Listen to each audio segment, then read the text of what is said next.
ने परीक्षित को सावधान कर दिया। कहा महाराज परीक्षित आप सावधान हो जाइए, और ये अमृत का कलश आया है तुम्हारे लिए। सुखदेव जी ने परीक्षित ने कहा महाराज मैं तो धन्य हो गया, क्योंकि संत का शरण मिलते ही आज अमृत की वर्षा होने लगी, और अगर भगवान की अमृतमयी कथाओं को मिल जाएगी तब तो मेरा जीवन ही धन्य हो जाएगा।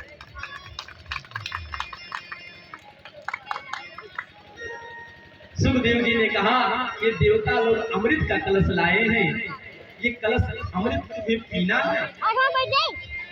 परीक्षित ने कहा महाराज हम तो अपना जीवन आपको समर्पण कर दिए हैं, आप जैसा कहोगे हम वैसा करने के लिए तैयार हैं। सुखदेव जी ने देवताओं को बुलाया और कहा ये बताओ ये अमृत कितने लोगों को पवित्र कर, कितने लोगों को अमर कर सकती है। देवताओं ने बताया ये अमृत जो पिएगा वो अमर होगा। तो सुखदेव जी ने कहा अच्छा आप खुद विचार करिए, आप अपने घर में पड़े रहिए और आपका पूरा खानदान चला जाए, आप जीते रहिए, ऐसे जीने से क्या फायदा।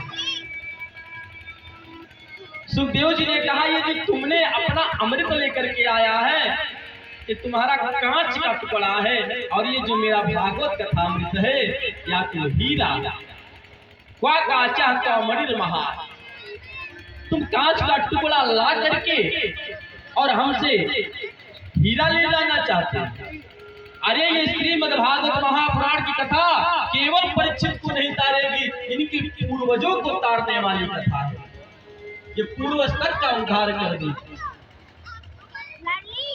देवताओं को सुखदेव जी ने भगा दिया, और भगाया कि सुखदेव जी से पूछा महाराज कथा तो सब श्रवण कर सकते हैं। सुखदेव जी ने कहा हाँ श्रवण कर सकते हैं, लेकिन श्रवण करने के अधिकारी वो तब तक है जब तक वो श्रोता बन करके आए, लेकिन ये तो व्यापारी बन करके आए। और देखिए व्यापार से परमात्मा आपको कभी नहीं मिलेंगे। आजकल के लोग क्या करते हैं, पंडित जी आप जितना दक्षिणा बताओ मैं आपको दक्षिणा दे रहा हूँ, आप मेरा पूजा कर दीजिए। यदि आप सामर्थ्य नहीं है तब आप करवाइए, और यदि आप सामर्थ्यवान हैं पूजा स्वयं करना चाहिए। भागवत कथा में तो लोग नौकर रख लेते हैं घर में, भैया तुम झाड़ू लगाओ, तुम पोछा करो, तुम ये करो। मैं तो कहता हूँ जब तक आपको सेवा का अवसर मिला है तब तक आप नौकरों से काम न कराइए, नौकरों से अन्यत्र काम करा लीजिए, परंतु जो भगवान का कार्य है वो कार्य अपने स्वयं करना चाहिए। भगवान के पास पहुंचा वहां पे अपने लगाना चाहिए, भगवान के लिए सुंदर सुंदर फूल अपने तोड़ करके लाना चाहिए, अपने से व्यवस्थित करना चाहिए, ना कि किसी से करवाइए। उससे कह दीजिए भैया तुम बाहर का कार्य देखो और भगवान का कार्य हम पर छोड़ दो, भगवान का कार्य हम करेंगे। अच्छा इसमें कितने लोग हैं जो भगवान पर विश्वास करते हैं? हाँ बताइए। अच्छा आप भगवान पर विश्वास करते हैं, ठीक है बहुत बढ़िया, आप भगवान पर विश्वास करते हैं, हमें तो नहीं लगता। मान लीजिए आपको 12 बजे शमशान घाट में भेजा जाए, रात के 12 बजे 1 बजे 2 बजे, तो क्या आप लोग जाएंगे?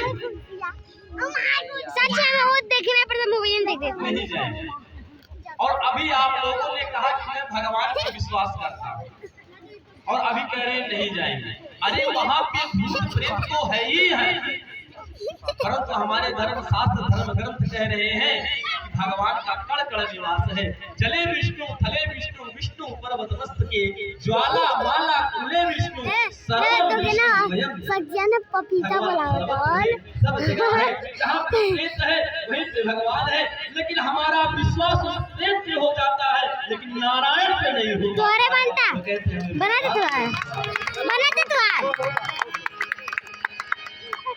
कैसे विश्वास है आपके जो टूट जाते हैं? विश्वास ऐसा होना चाहिए जो अटूट रहे, क्योंकि भगवान भी वहीं पे है और प्रेत भी वहीं पे है। लेकिन जब आप जिसका ध्यान करोगे वही आपको प्राप्त होगा। आप भगवान का ध्यान करेंगे, आपको भगवान प्राप्त होगा। जब सभी ऋषियों मुनियों को पता चलने लगा आगमन होने वाला, सब घबरा गए। कलयुग का जब व्याख्यान पर सब घबरा गए। महाराज अब हम क्या करें? सभी लोग भगवान नारायण के पास गए, और जब नारायण के पास गए, प्रभु ये बताइए हमारा भगवान ने कहा कि महाराज एक कलयुग बहुत बड़ा पापी होगा, प्रतापी होगा। ये माता पिता में द्वेष कराएगा, गुरु शिष्य में द्वेष कराएगा।